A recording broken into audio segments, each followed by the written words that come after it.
Vector addition कर रहे हैं ना हम लोग। वेक्टर एडिशन 3 लॉज है, कल हम लोग नाम देखे थे। फर्स्ट ट्रायंगल लॉ सीख गए, दूसरा लॉ ऑफ पैरेललोग्राम सीख गए, और एक करना है पॉलीगन लॉ। पॉलीगन ही एकलौता लॉ है जो 2 से ज्यादा वेक्टर को एक साथ जोड़ेगा, है ना। उससे पहले लॉ ऑफ पैरेललोग्राम का आप मुझे फॉर्मूला बताएंगे, ठीक है। तो चलिए रिजल्टेंट का बताओ फॉर्मूला, बोलिए। अंडर रूट और tan अल्फा, जहां की अल्फा क्या है, अल्फा है एंगल ऑफ रिजल्टेंट वेक्टर, है ना। मान लो ये एक वेक्टर है A और ये एक वेक्टर है B, तो इसका जो रिजल्टेंट निकला, ये जो रिजल्टेंट निकला, ये A से कितना एंगल बनाएगा, वो अल्फा है। तो बताइए tan अल्फा का क्या कैसे लिखेंगे, इसका तरीका याद नहीं रख सकते। tan थीटा हम जानते हैं क्या होता है, sine theta by cos theta, तो साइन बाय कॉस लिख देंगे। फिर हम देखेंगे किससे एंगल बन रहा है, तो एंगल ए से बन रहा है, तो यहाँ ए लिख देंगे और प्लस, अब ऊपर नीचे जो बी बचा है उससे मल्टीप्लाई कर देंगे। मेरी बात समझ पा रहे हैं, ये एक तरीका है, ये तरीके से ही आप याद रख पाएंगे। ऐसा बी साइन थीटा ए प्लस बी कॉस थीटा गड़बड़ हो जाएगा। अच्छा मान लो कभी यहां से एंगल पूछ दिया, तो एक कभी मान लो ये आपका वेक्टर ए है, ये है आपका वेक्टर बी, और ये है आपका रिजल्टेंट आर। मुझे ना यहां से एंगल चाहिए अल्फा, रिजल्टेंट का ही एंगल चाहिए, पर मुझे बी से बताना है। तो फॉर्मूला क्या लिखेंगे, tan अल्फा इक्वल टू, तरीका वही होगा, sine theta by cos theta. पर अब एंगल किससे बन रहा है, बी से, तो यहां लिख देंगे बी प्लस, अब बचा ए, ऊपर नीचे ए लिख दो। क्या मेरी बात समझ पाए। तो ये ध्यान रखना है कि एंगल किससे बन रहा है, क्लियर है ना। ओके, अब ना इसका कुछ स्पेशल केस करेंगे। स्पेशल केस मतलब जिससे क्वेश्चन थोड़ा फास्ट सॉल्व हो जाए। हमेशा इतना बड़ा कैलकुलेशन तो नहीं करने जाएंगे। अब मान लो ये अपना formula A square plus B square plus 2ab cos theta. अब हमेशा मान लो 2 वेक्टर है, 2 न्यूटन एक फोर्स है, और इसी लाइन पर एक फोर्स लग रहा है 4 न्यूटन, तो दोनों एक ही डायरेक्शन में लग रहा है, तो दोनों ऐड होगा, ये समझ में आ रहा है। तो सीधा 6 न्यूटन बोलेंगे, इतना लंबा हम लोग कैलकुलेशन करेंगे, सीधा 6 बोलेंगे। तो कुछ कुछ जो डायरेक्ट सॉल्व होने वाला है, मतलब स्पेशल केस, उसे हम लोग कर लेते हैं। तो हेडिंग बना लीजिए स्पेशल केस। स्पेशल केस, कुछ स्पेशल केस करेंगे, कुछ हम लोग स्पेशल केस करेंगे जिससे अपना कैलकुलेशन फास्ट हो जाए, है ना। आइए, तो पहला लिखें, अगर थीटा की वैल्यू 0 डिग्री हो जाए, ठीक है। थीटा 0 होने से फायदा क्या होगा, थीटा 0 होने से फायदा होगा कॉस की वैल्यू 1 हो जाएगी। अब ऐसा होता कब है, थीटा 0 कब होगा, देखो मान लो ये एक वेक्टर है ए और दूसरा वेक्टर इसी डायरेक्शन में हो, तभी तो दोनों के बीच का एंगल 0 होगा। 0 एंगल मतलब 2 लाइन कैसा है, पैरेलल। बात समझ पा रहे हैं।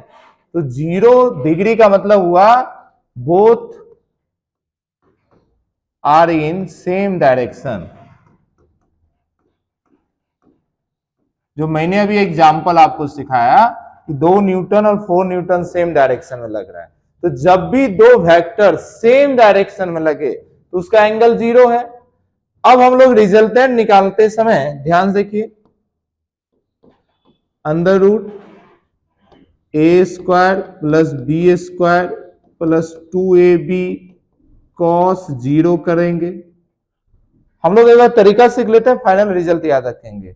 कॉस 0 का वैल्यू 1 हो जाएगा, तो हमारा बचेगा अंडर रूट, देखो अब क्या बचा, A square plus B square plus 2ab, सिर्फ इतना बचा।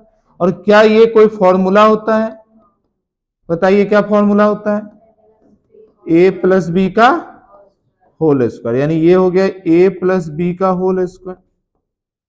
अब देखिए अंदर स्क्वायर भी है, उसके ऊपर स्क्वायर रूट है, तो दोनों कैंसिल हो जाएगा। तो हमारा फाइनल क्या बचेगा, r equal to A plus B, वही कर रहे थे 4 प्लस 6। यानी जब भी एंगल 0 डिग्री होगा तो हम पूरा इतना लंबा कैलकुलेशन नहीं करेंगे, हम सीधा दोनों को जोड़ देंगे।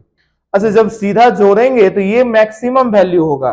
किसी भी दो पॉइंट डिजिट है, मान लो 2 है और 6 है, दो मैग्नीट्यूड है, इसका मैक्सिमम वैल्यू कितना हो सकता है 8, तो सीधा जोड़कर ही होगा।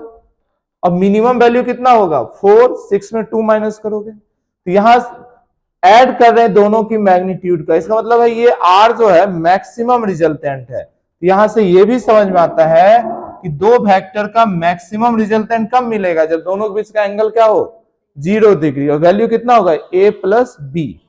समझ पा रहे हैं? तो मैं यहां लिख दे रहा हूं, ये है maximum resultant of two vector. दो वेक्टर का मैक्सिमम रिजल्टेंट यही हो सकता है a प्लस बी, है ना। पर ये फॉर्मूला कब लगाना है 0 डिग्री पे लगाना है, ठीक है। इसी तरीके से एक और केस करते हैं, कौन सा, मान लो 180 डिग्री रहा, आपको पहले पता है, मान लो एक वेक्टर इधर है, 10 न्यूटन की फोर्स इधर लगा, जस्ट अपोजिट इधर लगे, हम क्या करेंगे आंख बंद करके माइनस कर देंगे, क्लियर है ना। पर उसको फॉर्मूले समझिए वो आया कैसे। तो जस्ट अपोजिट का मतलब एंगल का वैल्यू कितना, बोलो 180, और cos 180 का वैल्यू पता है ना -1, cos 180 अभी यूज होगा, मैं यहां लिख दे रहा हूं cos 180 का वैल्यू -1। आइए इसको भी देख लीजिए एक बार, होगा कैसा। ये मान लो एक वेक्टर इधर है और एक वेक्टर इधर है, तभी तो इसके बीच का एंगल 180 होगा। यानी एंगल 180 का मतलब हुआ both are just opposite, magnitude की बात ही नहीं हो रही है, तो ये कब होगा, both are just opposite in direction, just opposite in direction, in direction में जस्ट अपोजिट होगा। अब अगर इसकी रिजल्टेंट निकालना हो, तो फॉर्मूला लगाइए, अंडर रूट ए square plus B square plus 2ab cos 180। cos 180 का वैल्यू अभी जैसा कि हमें पता है -1 होता है, ये माइनस जब 2ab इंटू -1 करोगे तो ये माइनस हो जाएगा, तो ये आपका आएगा a square plus B square minus 2ab।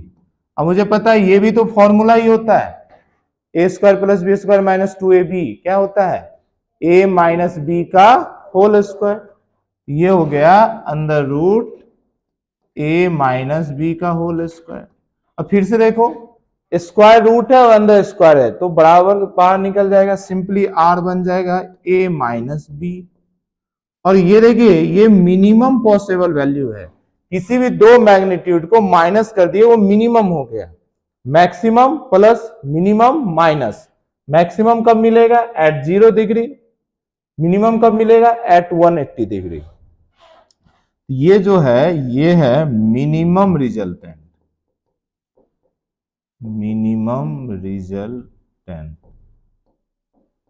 ठीक है, ऑफ टू वेक्टर, ये लिख दे ऑफ टू वेक्टर, क्लियर है ना। तो ये दो केस हुआ आपका स्पेशल केस। तो अभी से याद रखेंगे दो बातें, या वो एंगल नहीं दे, सिंपल बोले दो वेक्टर दे दिया और बोला है कि बताओ दोनों का मैक्सिमम रिजल्टेंट कितना होगा, तो आप पहले से ज्यूम करेंगे कि दोनों के बीच का एंगल 0 है, तभी मैक्सिमम आ सकता है, तो सीधा जोड़ देंगे। दो वेक्टर पता है, बोला बताओ मिनिमम रिजल्टेंट कितना होगा, एंगल कभी नहीं बोला, फिर भी आप एज्यूम करेंगे मिनिमम तभी होगा जब 180 डिग्री आएगा, तो आप पहले डायरेक्ट ये फॉर्मूला माइनस कर देंगे। तो ये सारा स्टेप आप स्किप कर सकते हैं क्वेश्चन सॉल्व करते समय, बाकी आप यूज करते आए हैं, पूरा लॉज ऑफ मोशन जब पढ़े होंगे तो इसी तरीके से सॉल्व करते होंगे, दो वेक्टर को माइनस प्लस करते थे। पर अभी उसका एक बार रिवाइज कर लिए हम लोग, जब भी मिनिमम हो तो 180 डिग्री, मैक्सिमम हो 0 डिग्री, मैक्सिमम में जोड़ देना है सिंपल नंबर से, नंबर की तरह, और मिनिमम में 180 डिग्री में सिंपल माइनस कर देना है, क्लियर है ना। आइए cos 90 कितना होता है जी 0। अच्छा, मैं तो एक भूल ही गया, इसे सेव भी करना होता है। आइए करो ना, हो गया ना। हाँ आइए, तो तीसरा केस है, थर्ड स्पेशल केस, अगर थीटा की वैल्यू 90 डिग्री, इसका मतलब क्या हुआ, इसका मतलब हुआ एक वेक्टर तो इधर है और दूसरा वेक्टर ऐसा है बी। याद करो, दो एंगल के बीच ना, दो वेक्टर के बीच का एंगल कैसे डिफाइन है, अगर दोनों वेक्टर टेल से टेल जुड़ा हो तभी दोनों के बीच का एंगल देखेंगे। यही तो है टेल से टेल जुड़ा हुआ। क्लियर है ना? ओके, तो इसको हम लोग वर्ड में ऐसा बोल सकते हैं, both vector are perpendicular to each other और at right angle to each other. बातें समझ पा रहे हैं? 90 डिग्री के लिए कितना वर्ड है अपने पास बताइए? एक तो वर्ड होता है परपेंडिकुलर, ये सिंबल होगा परपेंडिकुलर का, परपेंडिकुलर टू ईच अदर। इसी के लिए वर्ड यूज होता है normal, normal to each other. और बताओ और कौन कौन सा वर्ड सुने हो 90 डिग्री के लिए? एट राइट एंगल 90 डिग्री को ही बोलते हैं, एट राइट एंगल। और भी कुछ सुने? परपेंडिकुलर, ये सिंबल है परपेंडिकुलर का। मैं ऐसा एज्यूम करके चलता हूं, आपने फर्स्ट टाइम सुना है तो मैं लिख दे रहा हूं परपेंडिकुलर। हाँ जी, क्या और भी कोई वर्ड सुने 90 डिग्री के लिए? क्यों क्वेश्चन पढ़ते समय कुछ भी वर्ड हो तो हमें कंफ्यूजन नहीं होना है ना। एग्जाम में मैंने क्या बोला, मसल्स मेमोरी काम करेगा। आप 90 डिग्री सोचोगे तब तक तो टाइम ही निकल जाएगा, 30-40 सेकंड तो होता ही अपनी एग्जाम में। हाँ जी, और एक और वर्ड याद रखिए, ट्रांसवर्स। ट्रांसवर्स का मतलब ही होता है 90 डिग्री। ट्रांसवर्स, जब वेव पढ़ाऊंगा वहां पे एक वेव आएगा ट्रांसवर्स वेव, उसका मतलब होता है 90 डिग्री पे ऑक्सीलेट करना। तो ट्रांसवर्स, ये सभी जो वर्ड है, right angle word, transverse word, normal, perpendicular, ये सब बस एक ही बात को बताता है कि 90 डिग्री है दो चीजों के बीच एंगल। ओके, तो इन सभी केस में हमें रिजल्टेंट निकालना है। तो आ गए, आर का फॉर्मूला लगाया, अंडर रूट ए square plus B square plus 2ab cos 90, cos 90, cos 90 0 है ना। इतना क्यों? आप तो cos 90 2 सेकंड में नहीं बता रहे, क्वेश्चन कैसे सॉल्व होगा? ये जीरो, ये जीरो हो गया। ध्यान देखो 2ab इंटू जीरो, यानी ये पूरा टर्म जीरो, अंदर बचा A square plus B square, तो सिंपली आर हो जाएगा अंडर रूट ए स्क्वायर प्लस बी स्क्वायर। ये पाइथागोरस है एक तरीके से, अभी समझ में आएगा मैं डायग्राम बनाऊंगा तो। ध्यान देखिए, मान लो मुझे ए और बी को जोड़ना है, अगर मैं इसी में ना ट्रायंगल लॉ यूज करूं, है ना, एज पर ट्रायंगल लॉ, अगर ट्रायंगल लॉ की तरीके से आप जाइए तो देखो पहला वेक्टर बनाया ए, ट्रायंगल लॉ में कैसा ऐड करते थे, हेड टू टेल, ये हेड है, इससे मैं ना दूसरा वेक्टर बी, इसको यहां से पिक किया, यहां पे रखा, इसकी बी का टेल यहां पे रखा, ये बन गया हमारा बी। देखिए, अब बताओ इसका रिजल्टेंट कौन होगा, इनिशियल टू फाइनल, ये हमारा इनिशियल और ये हमारा फाइनल, यही हमारा आर है रिजल्टेंट। तो देखो जरा, हम लोग बोल सकते हैं R equal to A plus B, ये तो वेक्टर फॉर्म में हुआ, पर वैल्यू कैसे निकालोगे, आर का मैग्नीट्यूड कैसे निकालेंगे, इसका स्क्वायर प्लस इसका स्क्वायर, तो इसका स्क्वायर पाइथागोरस लगाएंगे तो यही ना होगा, दोनों का मैग्नीट्यूड ले लेंगे, या यही तो है R square equal to a square plus B square, या R equal to under root A square plus B square. तो जब भी दो वेक्टर 90 डिग्री हो ना, तो वो पाइथागोरस की तरह सॉल्व होगा, ट्रायंगल लॉ की तरह सॉल्व होगा। बातें समझ पा रहे हैं? कहीं से भी करिए रिजल्ट तो सेम ही आने वाला। तो दो एंगल अगर 90 डिग्री पे हो, दो वेक्टर अगर 90 डिग्री पे हो, तो उसका रिजल्टेंट कैसे निकलेगा, अंडर रूट ए स्क्वायर प्लस बी स्क्वायर। अच्छा, मुझे मान लो इस बार ना अल्फा भी निकालना है, अल्फा मतलब इस आर का, ये आर जो है इसका एंगल, तो कैसे निकाल सकते हैं? इसी राइट एंगल ट्रायंगल में लगा दीजिए। बताइए tan अल्फा इक्वल टू क्या होगा? b by a, simply b by a। या अल्फा निकालना है, थोड़ा थोड़ा सीखे ना, tan उधर जाता है क्या बन जाता है? Inverse tan inverse b by a। Question solve करेंगे तो खुद आइडिया लग जाएगा। तो ये एक स्पेशल केस हो गया 90 डिग्री। जल्दी नोट कीजिए। तो जब भी, जैसे बताओ, थोड़ा थोड़ा तो वेक्टर पढ़े ही, अभी यूनिट वेक्टर भी पढ़ लिए। आई वेक्टर कौन सी डायरेक्शन को रिप्रेजेंट करता है? एक्स, आई कैप। और जे कैप, और आई और जे के बीच का एंगल, आई और जे के बीच का एंगल 90 डिग्री। एक्स एक्सिस और वाई एक्सिस के बीच 90 डिग्री ना जी। तो अगर मान लो कोई आई कैप में है एक वेक्टर, दूसरे वेक्टर जे कैप में है, तो आप समझ गए दोनों के बीच 90 डिग्री है। तो यही फॉर्मूले सॉल्व करेंगे। ओके, देखो इसका ना अभी हम लोग यूज पहले ही कर चुके हैं। कहा किए हैं? मैग्नीट्यूड के समय।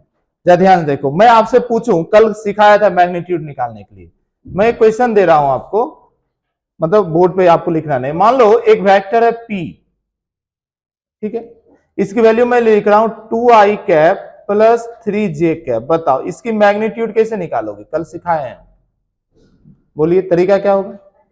अंडर रूट 2 का स्क्वायर प्लस 3 का स्क्वायर। यही नहीं किए, देखो आपको दो वेक्टर जोड़ना था। ये एक वेक्टर है 2i कैप और 3j कैप, दो वेक्टर है, तो दोनों वेक्टर को जोड़ना था। और दो वेक्टर के बीच का एंगल कितना है? कैसे पता चला 90 डिग्री है? आई और जे से पता है ना, आई मतलब एक्स एक्सिस, जे मतलब वाई एक्सिस। तो जब भी 90 डिग्री पे होता है तो जोड़ने का यही तरीका है। देखो तो इसका ए मतलब इसका कोफिशिएंट, इसका मैग्नीट्यूड। क्या क्लियर है ना मेरी बात? ये इनडायरेक्टली हम लोग पहले ही सीख चुके हैं, पर अभी फिर से एक बार रिवाइज हो गया कि जहां कहीं पे भी दो वेक्टर 90 डिग्री होगा तो उसको ऐड करने का यही तरीका होगा, अंडर रूट ए square plus B square. Clear है ना? चाहो तो उसी के नीचे एग्जाम्पल लिख लीजिए, बाकी तो कल सॉल्व किए ही है उस टाइप का क्वेश्चन। चलिए, तो ये तो 3 स्पेशल केस था, पूरा फॉर्मूला नहीं यूज करके ये 3 जगह पे थोड़ा फॉर्मूला कम हो जाएगा। 0 डिग्री मतलब आंख बंद करके जोड़ दो, 180 डिग्री आंख बंद करके माइनस कर दीजिए, और 90 डिग्री, और 90 डिग्री के लिए ये सारा वर्ड यूज होगा फिजिक्स में, तो अंडर रूट ए स्क्वायर प्लस बी स्क्वायर कर दीजिए, जस्ट लाइक पाइथागोरस की तरह। अब एक है कि अगर दो वेक्टर का मैग्नीट्यूड सेम हो, एंगल कैसा भी हो पर मैग्नीट्यूड सेम हो, तब कैसा जोड़ेंगे? थोड़ा आसान हो जाएगा, इसकी वैल्यू और इसकी वैल्यू सेम आ जाएगा, तो उस समय मैं आपको करके बताता हूं। पर ऐसे नहीं जाऊंगा, इसमें बहुत ट्रिगोनोमेट्री आ जाएगा, मैं ना आपको डायग्राम से उसको समझाऊंगा। आइए, तो मैं इसे हटा रहा हूं, नेक्स्ट जा रहा हूं। चलिए, तो तीसरा या चौथा जो भी केस है, नेक्स्ट केस करिए। देखो, if magnitude of vector A is equal to magnitude of vector B, अगर ऐसा हो जाए दो वेक्टर का मैग्नीट्यूड इक्वल हो, मैं ना इसको स्मॉल ए मान लिया, दोनों की मैग्नीट्यूड स्मॉल ए है। अब इसको जोड़ने से कैसा होगा? देखो, यानी इधर एक वेक्टर है, वेक्टर ए, जिसकी मैग्नीट्यूड स्मॉल ए है, और ये भी मान लीजिए एक वेक्टर बी है, इसकी मैग्नीट्यूड स्मॉल ए है, और दोनों के बीच एंगल थीटा है। और अब मुझे इसको जोड़ना है, मैं r equal to under root A square B square two A B cos theta पे कराऊंगा, ट्रिगोनोमेट्री आएगा, थोड़ा आपको दिक्कत होगा। यहां देखिए बहुत ही आसान तरीके से समझ सकते हैं। मैं ना इसको ट्रायंगल की मदद से जोड़ना चाहता हूं, बहुत ध्यान से देखो। ट्रायंगल लॉ क्या सिखाता है? ये आपका ए वेक्टर है, अब इसकी टेल से बी वेक्टर को जोड़ना है, तो बी को कहीं से कहीं उठा के ले तो जा सकते हैं, ये सब फ्री वेक्टर है, तो यहां से यहां लेके ये आपका बी वेक्टर। अब अगर मैं ए वेक्टर को एक्सटेंड करूं, ए वेक्टर को ऐसा एक्सटेंड करूं इस लाइन को, क्या आप में से कोई मुझे बताएगा ये एंगल कितना होगा? क्या यही थीटा एंगल होगा या अलग एंगल होगा? सेम ही तो होगा। देखो यही यहां पे था, ये जब यहां पे था थीटा एंगल पे था, तो इसको यहां ले गए तो हॉरिजॉन्टल से एंगल सेम ही ना रहेगा। यानी ये एंगल थीटा ही होगा। अब बताओ इसका रिजल्टेंट क्या होगा, इनिशियल से फाइनल मिलाना, तो ये है इनिशियल, ये है फाइनल, ये है आर, तो ये एक ट्रायंगल बन गया। ये ट्रायंगल में ऐसा ट्रायंगल है जिसमें दो साइड का वैल्यू सेम है, इसका भी वैल्यू ए है और इसका भी वैल्यू ए है। क्या ये कुछ स्पेशल ट्रायंगल है जिसका दो साइड सेम हो? क्या नाम होता है? इसमें कुछ प्रॉपर्टी होता है। क्या प्रॉपर्टी होता है? पहले देखो, इसकी वर्टेक्स से अगर यहां पर नॉर्मल डालेंगे, इसकी बेस को दो इक्वल पार्ट में डिवाइड करेगा। क्लियर है? यानी कि यहां और यहां के बीच का डिस्टेंस आप देखो, ये हो जाएगा r/2, और यहां की डिस्टेंस देखेंगे तो ये हो जाएगा r/2, और पूरा है r। क्या यहां तक समझ में आया? ओके। मैं चाहता हूं ये जो r है ये a से कोई अल्फा एंगल पे है, तो मुझे बताओ अगर ये अल्फा एंगल तो ये एंगल कितना, अगर आइसोसेलेस कुछ याद हो तो ये कितना एंगल, अल्फा ही। दोनों सेम साइड जो होता है वो सेम एंगल बनाता है, ये भी अल्फा ही हो गया। देखिए सर के ऊपर से नहीं जा रहा है ना, ठीक। तो हो गया, बस इतना सीख गए तो आप बुद्धिमान हो गए, पहले से भी है थोड़ा थोड़ा। देखिए अच्छा ये थीटा था, तो अगर एक्सटीरियर एंगल प्रॉपर्टी यूज करो तो एक्सटीरियर एंगल प्रॉपर्टी क्या बोलता है, sum of interior angle is equal to exterior angle. कुछ याद आया? यानी कि हो गया alpha plus alpha should be equal to theta, तो 2 अल्फा इक्वल टू थीटा, तो अल्फा इक्वल टू थीटा/2। देखो कितना अच्छी बात आया। अब tan वैन का झंझट ही खत्म हो गया अल्फा निकालने में, सीधा थीटा का अलग। इसका क्या मतलब, बहुत ध्यान समझो। जैसे मान लीजिए इधर एक 10 न्यूटन फोर्स है, अब किसी भी एंगल पे हो, एंगल से मतलब नहीं, किसी भी एंगल पे 10 ही न्यूटन फोर्स और हम लगाएं तो दोनों 10 न्यूटन का जो रिजल्टेंट होगा वो एग्जैक्ट इसके बीच में होगा। पूरा थीटा है तो ये अल्फा जो होगा थीटा/2 होगा, इधर से भी थीटा/2, उधर से भी थीटा/2, यही तो अल्फा होता है, यही रिजल्टेंट होगा। यानी दो इक्वल फोर्स का रिजल्टेंट एग्जैक्ट दोनों के बीच में होता है। क्या बातें समझ पा रहे हैं? होना भी चाहिए, दोनों बराबर से खींच रहा है तो उसका इफेक्ट तो बीच में ना मिलेगा, यही इस चीज को बता रहा है। तो कितना आसान हो गया, याद रखना भी आसान हो गया। अच्छा मुझे इसमें ज्यादा इंटरेस्ट नहीं, मुझे तो आर में इंटरेस्ट है, तो कोई बात नहीं। एक छोटा सा ट्रायंगल मैं दिखाता हूं, उस ट्रायंगल को ध्यान से देखिएगा। ये देखिए ये ट्रायंगल जो आपने परपेंडिकुलर ड्रॉ किया, क्या ये राइट एंगल ट्रायंगल दिख रहा है आपको? ठीक है, इस राइट एंगल ट्रायंगल में मैं जरा कॉस लगाता हूं, ठीक है।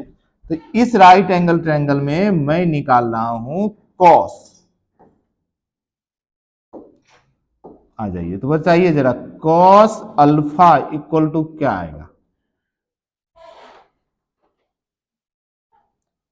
कॉस बेस कौन है इसमें, आर या r/2? r/2, तो लिखा r/2। हाँ जी, बेस बाय हाइपोटेनस। हाइपोटेनस कौन है? ए, मैं वैल्यू ले रहा हूं स्मॉल ए। यहां देखिए ए को इधर भेजिए, ए कॉस अल्फा, ठीक है, a cos alpha equal to r/2, या यहां से 2 को उधर भेज दीजिए, तो r इक्वल टू हो जाएगा 2a cos अल्फा। बातें समझ पा रहे हैं? तो r का भी एक शॉर्टकट फॉर्मूला बन गया, ऐसा बोलो, या इसी को ऐसा भी बोल सकते हैं, r equal to 2a cos और अल्फा की जगह थीटा/2 बोल सकते हैं। आपको तो पहले अल्फा पता नहीं होगा, आपको तो पता होगा थीटा, तो यहां से निकाल दिए। क्या मेरी बात समझ पा रहे हैं? तो ये कैलकुलेशन को इजी कर देगा। अब यकीन मानिए, ये देखो इस फॉर्मूले में आपको ओरिजिनल फॉर्मूला क्या है, r equal to √a² + b² + 2ab cos theta. अब आप खुद सोचो, इसको कैलकुलेशन करना आसान होगा, इसको इसमें कुछ करना ही नहीं है, एक तो रूट नहीं निकालना है, 2 है, a का वैल्यू है, और cos थीटा बाई 2 का तो वैल्यू एक छोटा सा वैल्यू आएगा 0 और 1 के बीच में कुछ, तो बस a को उतने से इतने से कैलकुलेशन है। ये तो बहुत सारा स्क्वायर करना है, ऐड करना है, फिर इधर भी थीटा का वैल्यू निकालना ही है, फिर इधर मल्टीप्लाई करना है, फिर उसका रूट निकालना है। तो उसके कंपेयर में ये बहुत ही आसान है, ये उसके कंपेयर में बहुत ही आसान है। तो क्या मिला कंक्लूजन, दो वेक्टर की वैल्यू सेम हो तो उसका रिजल्टेंट दोनों के बीच में होता है। ये पहली बात समझ में आया। अल्फा की वैल्यू थीटा बाई 2 होता है और दोनों का रिजल्टेंट का value magnitude 2a cos theta by 2 होता है, 2a cos थीटा बाई 2। आप चाहो घर पर फॉर्मूले में a और b का वैल्यू सेम रखकर भी देख सकते हैं, थोड़ा ट्रिगोनोमेट्री यूज करके आप ये ला सकते हैं। पर ये ना कई बार कैलकुलेशन में ये प्रॉपर्टी भी यूज करना है मुझे, एक्सटीरियर एंगल का प्रॉपर्टी, आइसोसेलेस का प्रॉपर्टी, इसीलिए मैं चाहता हूं ये आप इसको थोड़ा अच्छे से याद रखें। आइसोसेलेस ट्रायंगल बन गया। आखिरी एक केस करेंगे जिसमें थीटा एक 120 डिग्री, थीटा की वैल्यू जब 120 डिग्री लेते हैं तब देखो यहां थीटा की वैल्यू 120 डिग्री रखेंगे तो कितना हो जाएगा, 120 बाई 2 60, और cos 60 का वैल्यू कितना होता है 1 बाई 2, ये 2 से 2 कैंसिल होकर क्या बचेगा a, वो अपने आप में एक स्पेशल केस है। तो आइए नेक्स्ट हम लोग लास्ट स्पेशल केस कर रहे हैं जो बहुत बार आपको यूज होगा। क्या है, इफ वेक्टर a इक्वल होगा वेक्टर b के, जिसका नाम हमने a रख दिया, और दोनों के बीच का एंगल 120 डिग्री हो, ठीक है, तब देखो क्या होगा, r इक्वल टू, अभी फॉर्मूला पढ़े थे 2a cos थीटा बाई 2, यानी 2a cos 120 बाई 2 60, ये हो गया 2a cos 60, यानी ये हो गया 2a बाई cos 61 बाई 2, ये कैंसिल होकर, तो r का वैल्यू भी a आ गया। ये a इसलिए इंपॉर्टेंट है क्योंकि इस दोनों का वैल्यू भी a ही था, तो दो इक्वल वेक्टर 120 डिग्री पे लगेगा तो उसका रिजल्टेंट भी वही हो जाएगा। अच्छा ये आएगा कहां, अल्फा पूछे तो अल्फा तो पहले से रूल है थीटा बाई 2 पे, यानी कि अल्फा का वैल्यू हो जाएगा 120 बाई 2, यानी कि अल्फा होगा 60 डिग्री, और अल्फा भी कहां आएगा 60 डिग्री पे। इसका मतलब ये है कि कोई सा भी दो इक्वल वेक्टर ले लीजिए, मान लीजिए एक फोर्स इधर लग रहा है 100 न्यूटन और 120 डिग्री, ये कुछ हो जाएगा अगर दोनों के बीच 120 डिग्री का एंगल हो और इसका वैल्यू भी हो 100 न्यूटन, तो मैं कैलकुलेशन ही नहीं करूंगा, मुझे मालूम है दो इक्वल वेक्टर हो और दोनों के बीच का एंगल 120 हो तो उसका रिजल्ट भी वही आता है, तो मैं बोलूंगा इसका आंसर 100 ही होगा। पर 100 कहां बनाओ, 100 इधर 100 इधर 100 उधर, तो आंसर है 60 डिग्री पे, कहीं से भी 60 ले लो दोनों के बीच में, यहां हो जाएगा रिजल्टेंट इक्वल टू 100 न्यूटन, और ये इधर से भी 60 पे रहेगा और इधर से भी 60 पे रहेगा। क्या मेरी बात समझ पाए, ये भी बहुत बार यूज होगा और अपनी कैलकुलेशन को फास्ट करेगा, अपनी कैलकुलेशन को ये भी फास्ट करेगा।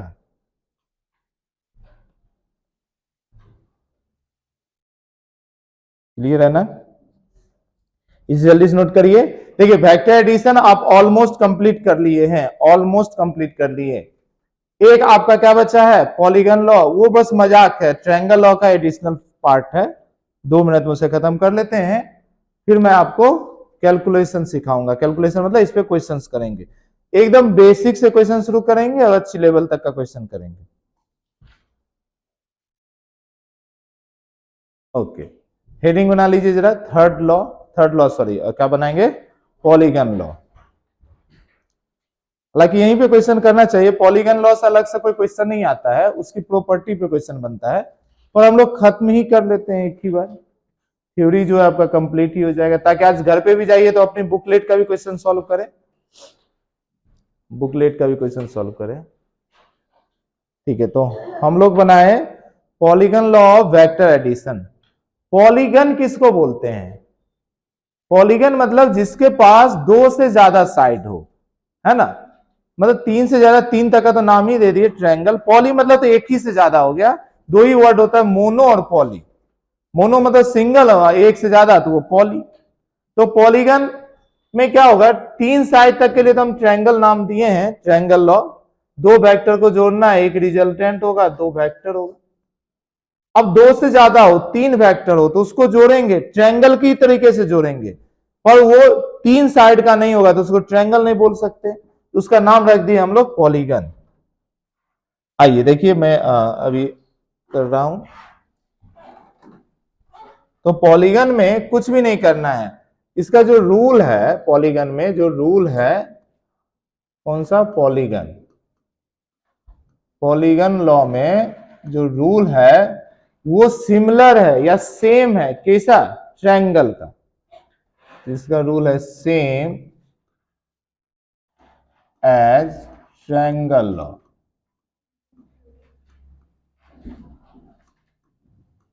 यानी यहां पर भी हेड में टेल को जोड़ते जाएंगे, फर्स्ट वेक्टर के हेड में सेकेंड वेक्टर के टेल को जोड़ते जाएंगे। देखिए मैं दो तीन लेता हूं, एग्जाम्पल से और भी पॉइंट क्लियर हो पाएगा।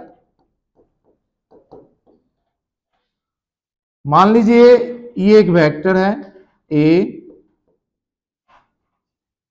एक और वेक्टर है कहीं पे मान लो,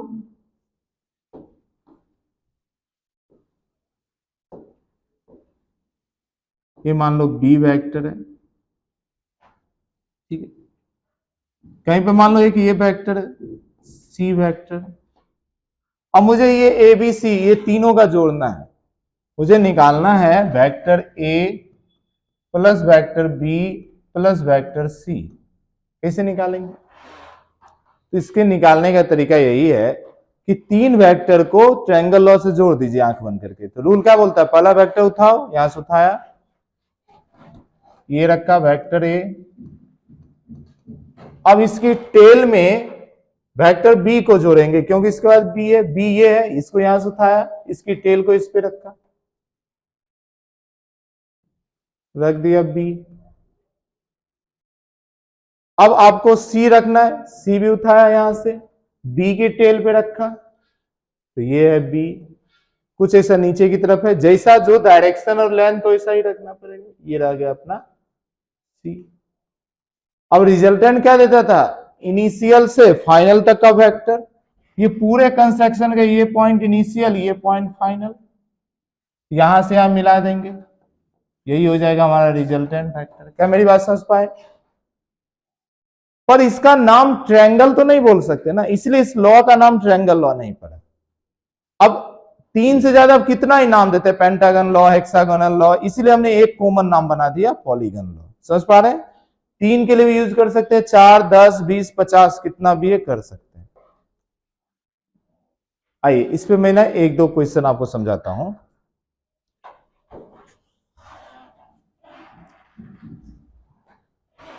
एक दो इस पे अच्छी अच्छी क्वेश्चन आपको समझाता हूं। इसमें ना प्रॉपर्टी पे ही क्वेश्चन हमेशा बनता है। प्रॉपर्टी मतलब थोड़ा पॉलीगन की प्रॉपर्टी जैसा। जैसे देखो अपने पास तीन वेक्टर है, वेक्टर ए जिसकी मैग्नीट्यूड 3 है, एक है ये वेक्टर बी जिसकी मैग्नीट्यूड 4 है, और तीसरा ये है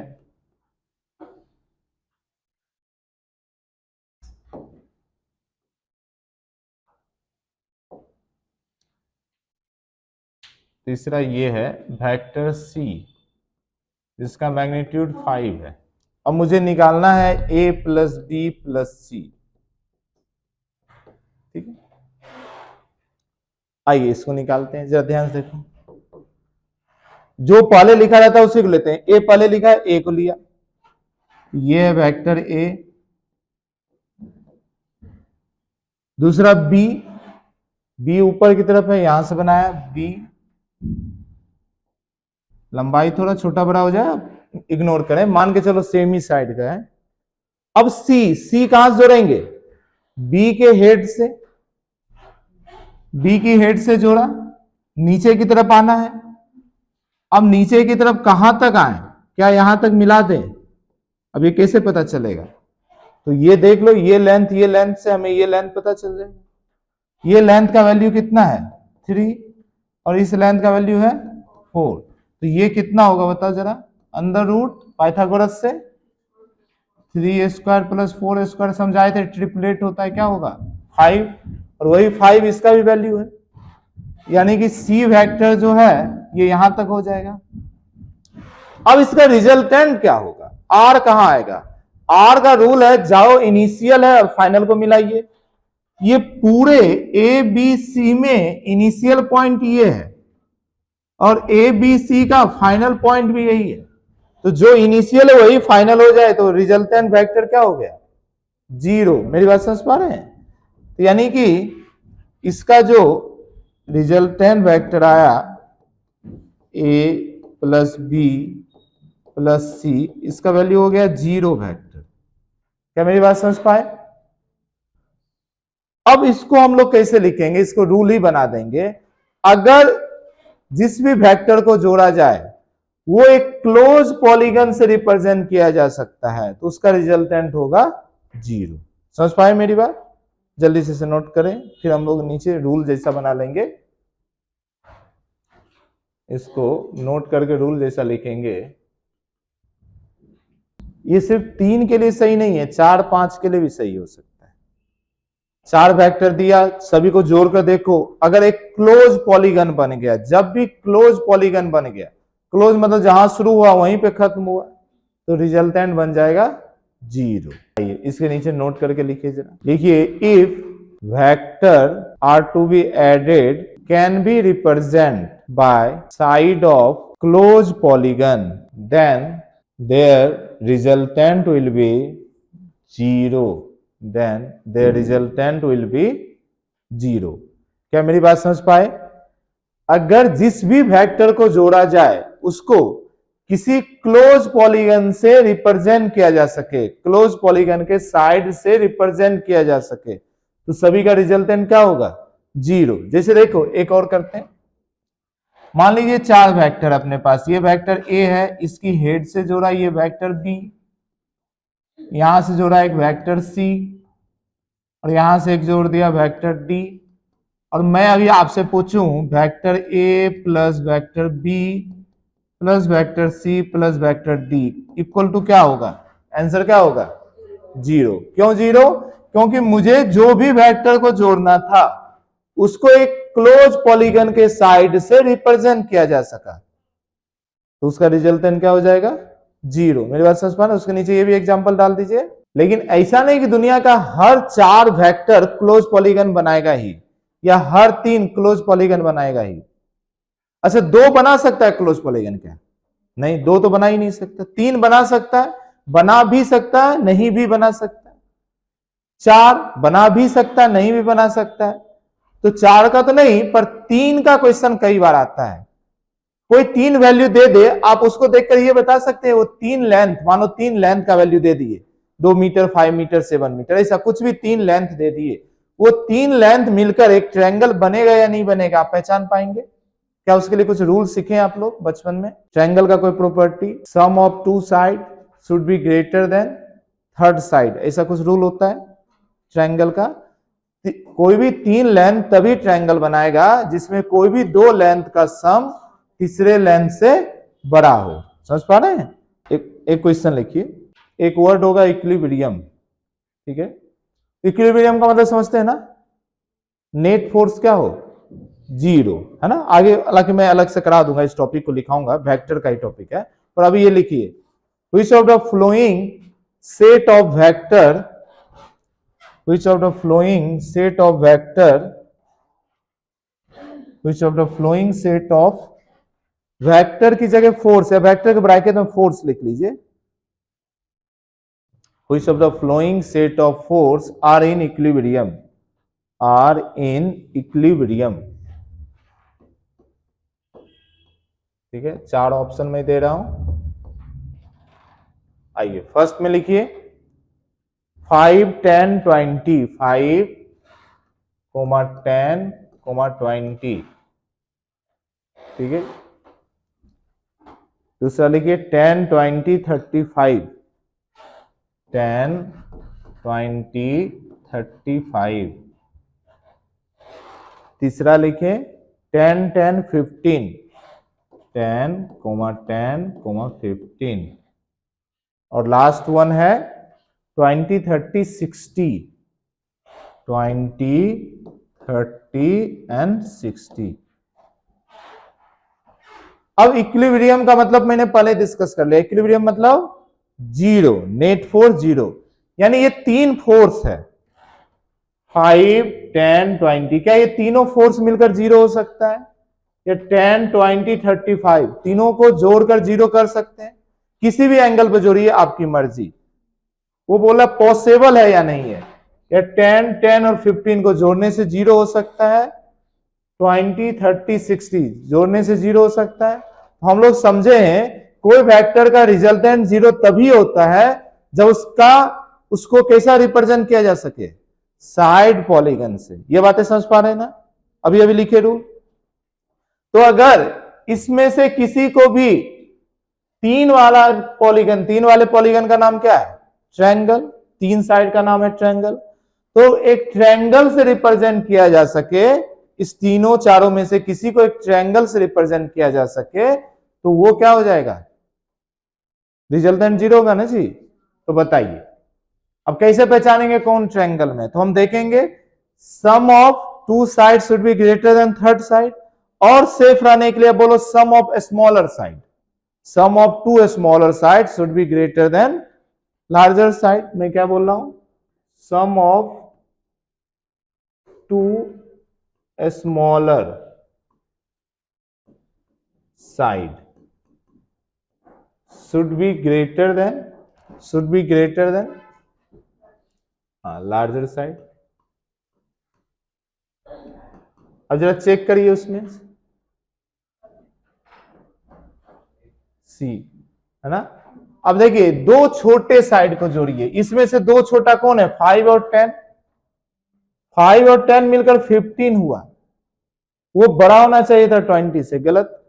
ये तो नहीं होने से रहा।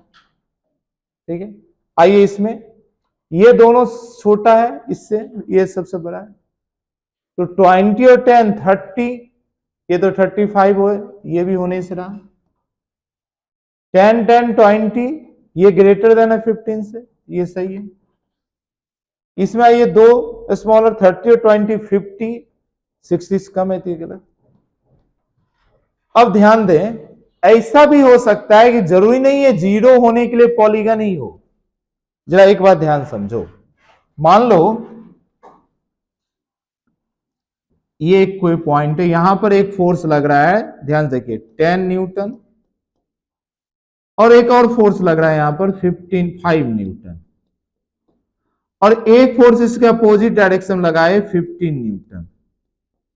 मुझे बताओ इस तीनों फोर्स का रिजल्टेंट कितना? जीरो। क्या ये कोई पॉलीगन बना रहा है? नहीं। लेकिन हम एक ऐसा रूल बनाना चाहते हैं जो दोनों में काम करे। ये जीरो कब हुआ? इस बार भी देखो, दोनों स्मॉलर साइड जो है, अगर मानो तीन वेक्टर है 15, 5 एंड 10, इसमें से दो स्मॉलर का सम अगर लार्जर के क्या हो जाए? इक्वल हो जाए, तो यहां पे सिर्फ इक्वल टू बना देते। ये ट्रायंगल का लॉ नहीं, ये दोनों मिलाकर फाइनल लॉ बना। तो ग्रेटर देन और इक्वल टू, अगर दो स्मॉलर साइड लार्जर से बड़ा हो गया तो क्लोज पॉलीगन बन गया, और बराबर हो गया तो ऐसा समझो कैंसिल हो गया एक लाइन में आकर। मेरी बात समझ पा रहे हैं? तो ये फाइनल रूल बनाएंगे तीन वेक्टर को जीरो होने का for resultant of three vector और resultant three vector equal to 0।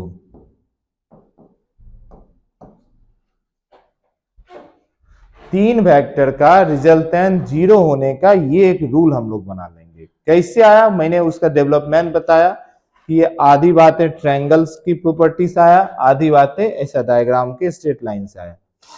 और हमें याद रखना, जब भी तीन वेक्टर हो या तीन फोर्स का वैल्यू हो, उसका रिजल्टेंट 0 चेक करना है। तो आप देखेंगे दो छोटे साइड तीसरे से बड़ा है या बराबर है या नहीं।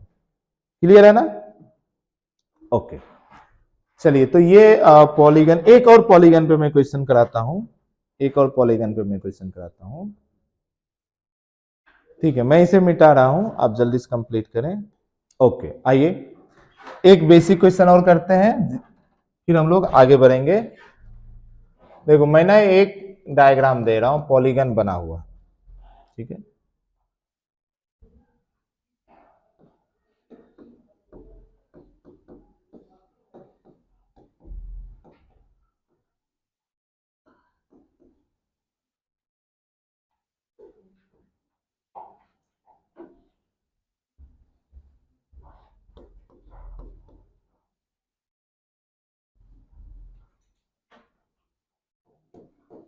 ठीक है, मान लीजिए ये आपके सामने एक डायग्राम दे दिया इस टाइप का।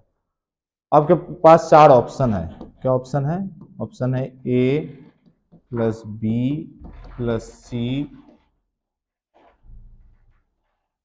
प्लस डी इक्वल टू ई।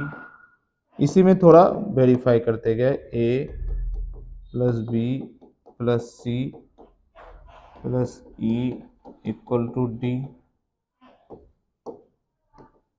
लिख लीजिए, आप भी जल्दी जल्दी करें, ए प्लस बी,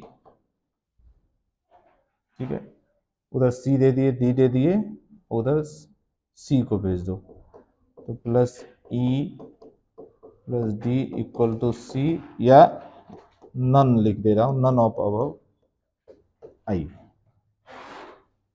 इसे लिखिए, फिर डिस्कस करते हैं। तो बोल रहा इसमें से कौन सा सही है बताइए। तो ये पहले समझो कितना वेक्टर है, 4-5 वेक्टर जुड़ा हुआ, 4 वेक्टर जुड़ा हुआ, यानी जुड़ा होगा पॉलीगन लॉ से। तो पॉलीगन लॉ क्या बोलता है? हेड से टेल को जोड़िए। तो आप ऐसे ही चेक करेंगे। कैसे चेक करेंगे?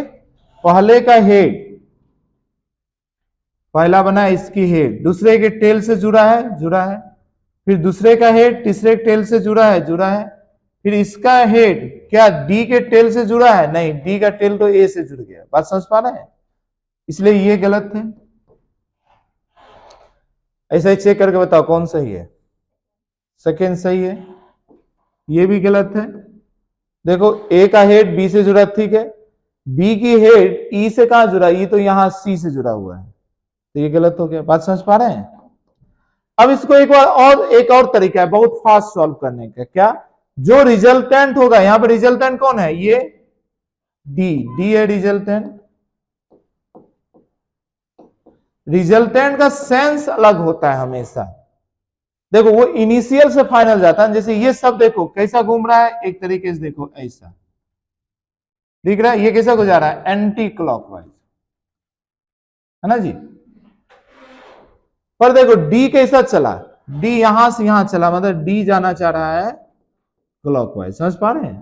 तो ऐसा भी आप उतना नहीं देखकर आप सीधा इसमें भी देखते हैं कि ये डी, सी, डी और ई, इसमें से किसका अपोजिट सेंस है बाकी से। तो ये दिखता है ए बी सी ई, ये सब तो एक ही सेंस में है।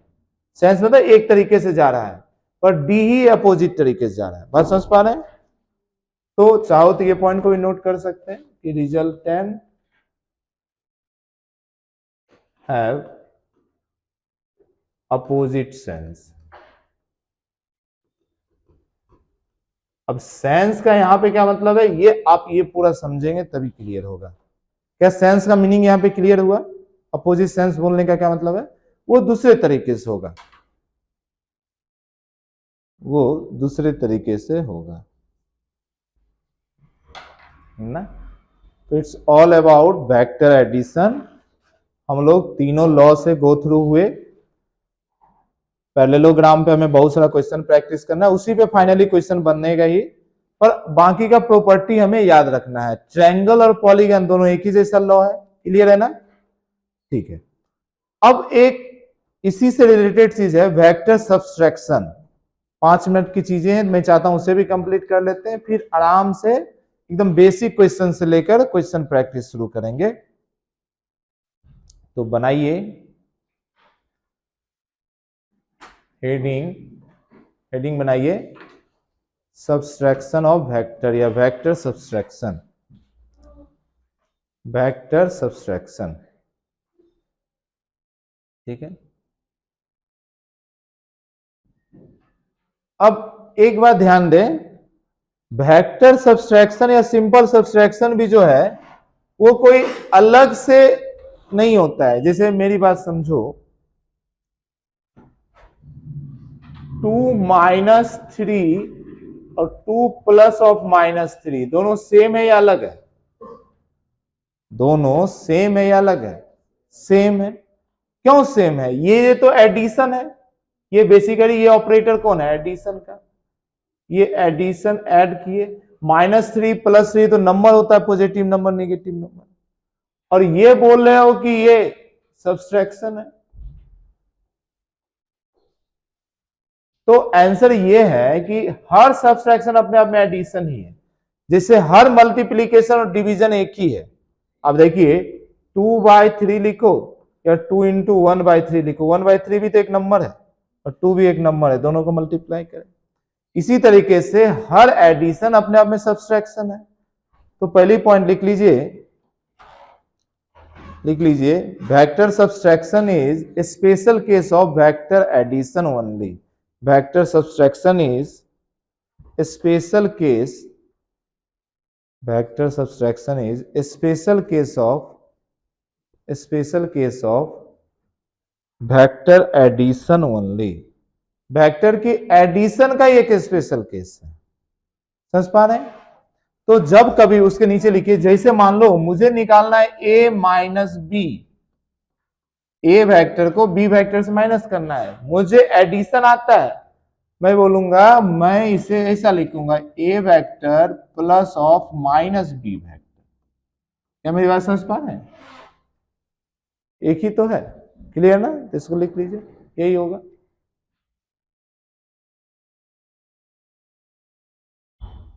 ठीक है।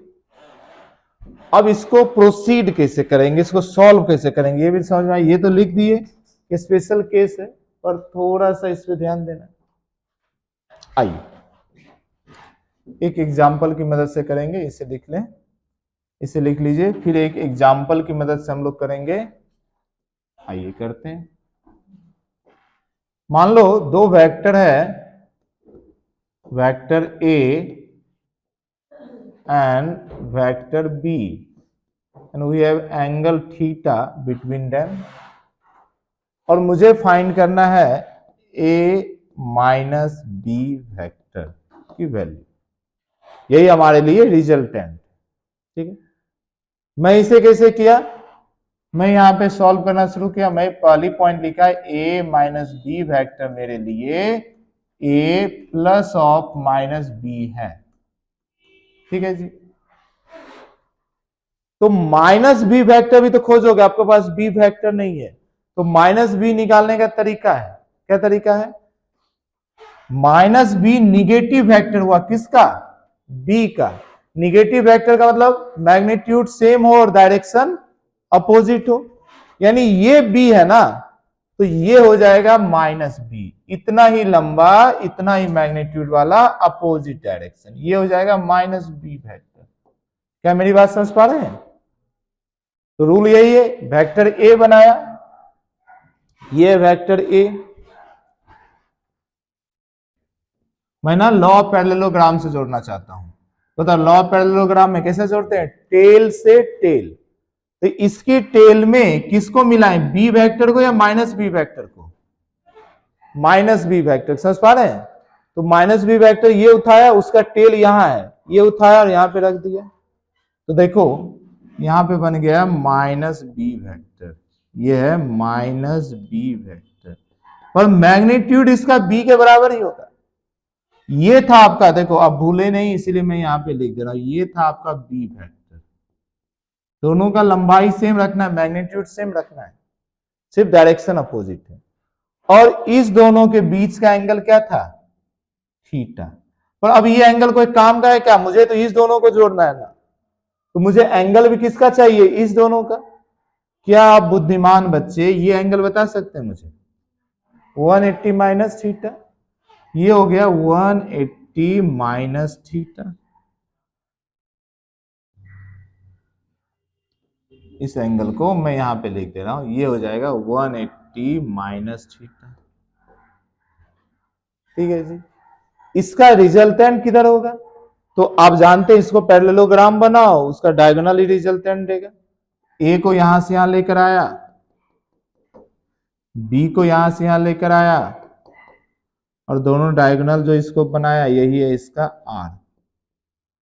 क्या मेरी बात समझ पाए। अब इस आर का वैल्यू कितना होगा, तो आप बोलोगे इस आर का वैल्यू होगा अंदर, आप किए तो एडिशन ही, ए स्क्वायर प्लस बी स्क्वायर। क्या यहां माइनस बी स्क्वायर लिखना चाहिए, आंसर नहीं, ये तो मैग्नीट्यूड लिखते हैं, यहां साइन से कोई मतलब नहीं। A square plus B square plus 2ab cos, अब थीटा नहीं लिख सकते हैं क्योंकि मैं जोड़ रहा हूं ए को और माइनस बी को, ए और माइनस बी के बीच का एंगल कितना है, 180 माइनस थीटा।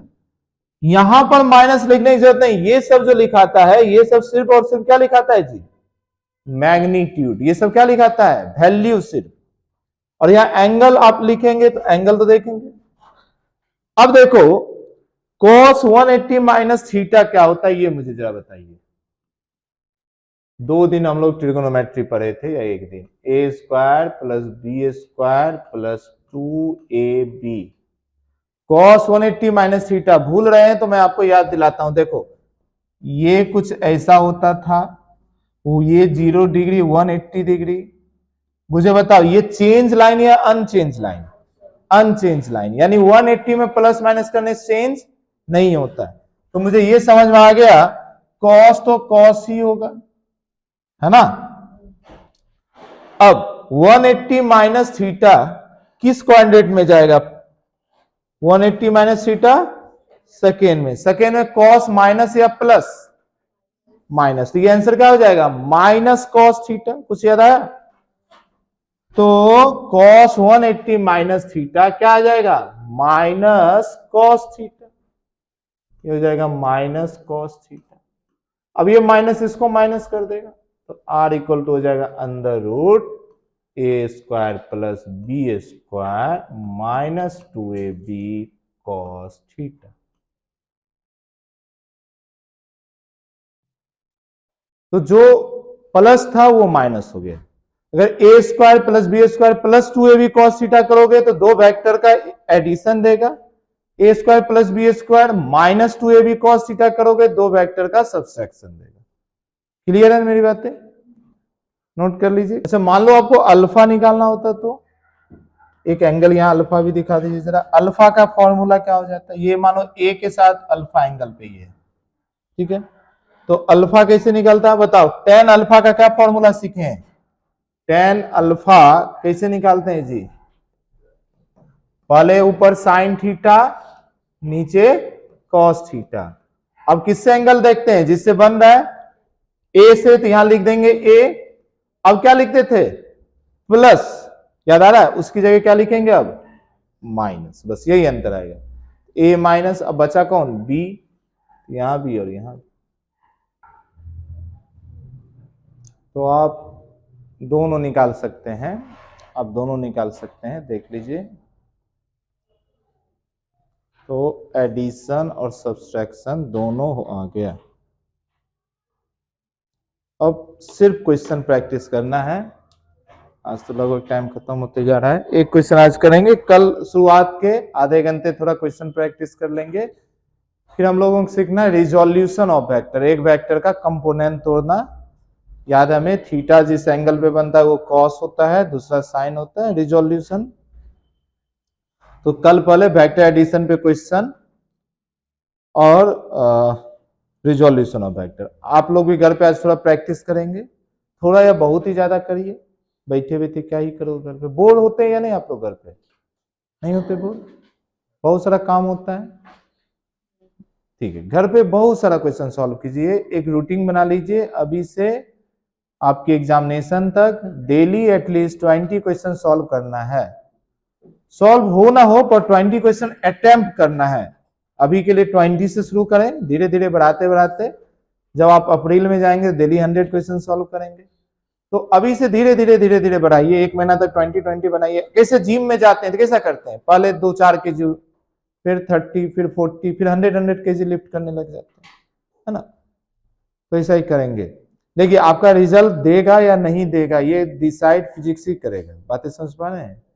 आपकी बायोलॉजी में ऑलमोस्ट सभी बच्चे अच्छा कर ही लेते हैं, केमिस्ट्री भी थोड़ा थोड़ा हो जाता है, फिजिक्स में गड़बड़ हो जाता है, तो है ना। कल भी हम लोग बना रहे थे, OMR शीट आया था, तो देख रहे हैं घूम फिर कर फिजिक्स में ही दिक्कत आ रहा है। और फिजिक्स में क्यों दिक्कत आता है? क्योंकि आपसे थ्योरी कोई पूछेगा ही नहीं, एग्जाम में पूछेगा न्यूमेरिकल्स। आप नोटबुक 10 बार पढ़े, 20 बार पढ़े, क्वेश्चन एक बार भी नहीं बनेगा। 1 साल ड्रॉप लें, 10 साल ड्रॉप लें, क्लास सिर्फ अटेंड करें या ऑनलाइन वीडियो देखें, उससे क्वेश्चन बनेगा नहीं। वो उसी तरीके से हो गया, पूरा आईपीएल मैच देख लीजिए, पूरे आईपीएल में 500 सिक्स लगा, आप ग्राउंड पे जाइए, एक सिक्स आपसे नहीं लगेगा। मेरी बात समझ पा रहे हैं? आपसे सिक्स कब लगेगा? जब 500 बॉल का प्रैक्टिस किए रहेंगे, तब में भी एक सिक्स लग जाए आपसे, है ना। तो नंबर ऑफ टाइम्स पढ़ाई करना फिजिक्स में फायदा नहीं देगा, फिजिक्स में फायदा देगा number of times question solve करना, वही एकमात्र तरीका है। अब सॉल्व हो उसके लिए ये सब है, ये सब जितना भी नाटक है, क्लास करो, नोट्स बनाओ, टीचर की बात सुनो, वीडियो देखो, ये सब है कि इसका एक ही एम है कि आपसे क्वेश्चन सॉल्व हो जाए। और सॉल्व कीजिए, और सॉल्व करना क्वेश्चन आपको बहुत दिक्कत आएगा, फिर हमसे पूछे ना, टीचर्स पूछे ऐसा करें। ठीक है, एक क्वेश्चन लास्ट क्वेश्चन अटेम्प्ट करके आज की क्लास को वाइंड अप करते हैं। लिखिए क्वेश्चन, लिखिए if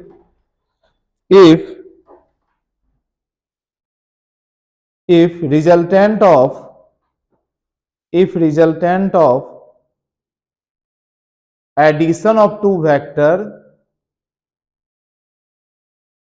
if resultant of addition of two vector and subtraction of two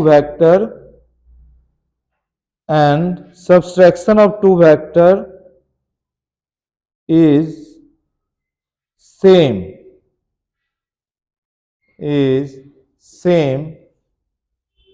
then find angle between two vector. ये जेईई मेंस में आया हुआ क्वेश्चन है। Find angle between two vector. अब क्वेश्चन को एक मिनट पढ़िए, देखिए क्वेश्चन क्या बोला है समझ पा रहे हैं, फिर मैं उसको सिंपल भाषा में बोर्ड पे समझाऊंगा क्वेश्चन क्या बोलना चाह रहा है।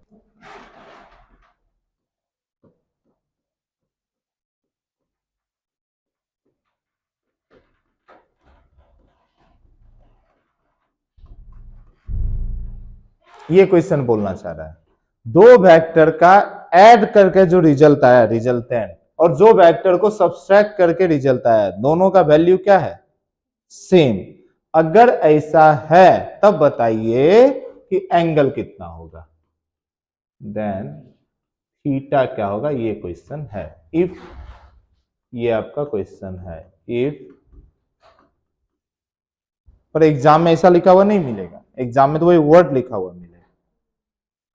अब कुछ नहीं करना है, दो को ऐड करने का फॉर्मूला जानते हैं, under root A square plus B square plus 2ab cos theta, equal to minus का भी फॉर्मूला जानते हैं, अंडर रूट ए square plus B square minus 2ab cos theta भी किए ना, दोनों को इक्वेट करो, थीटा का वैल्यू निकाल दीजिए, कुछ कैंसिल होगा कुछ ऐड होगा, ऐसा करके देखिए, दोनों फॉर्मूला रखिए, आंसर लेकर आ जाइए।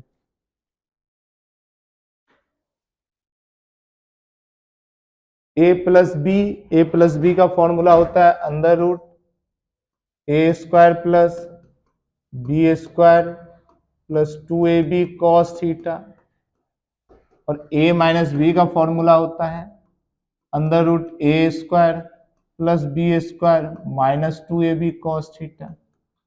बस इतनी सी बात, और आप बताएंगे एंगल। सॉल्व करिए और आप बताइए angle. 90 degree, very good, 90 degree आएगा। एंगल आएगा 90 डिग्री। आप सभी लाएं, बस सिंपल है, दोनों तरफ स्क्वायर करिए, स्क्वायर बी स्क्वायर कैंसिल हो गया है ना, ये सब कैंसिल हो जाएगा।